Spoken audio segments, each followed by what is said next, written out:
భరించలేము. మరణించిన ప్రతి జీవి గతి ఇంతే నాయన. ప్రాణమున్నంత వరకే డాబు, దర్పము, అందము, అలంకారం. ఊపిరిపోయిన మరుక్షణమే దుర్గంధము, అసహ్యము, రోత.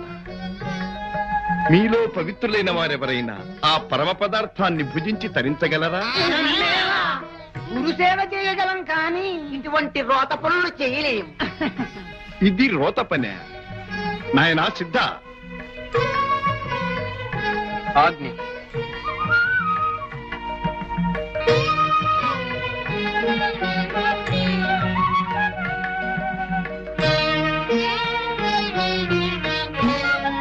పవిత్రం చరితం యస్య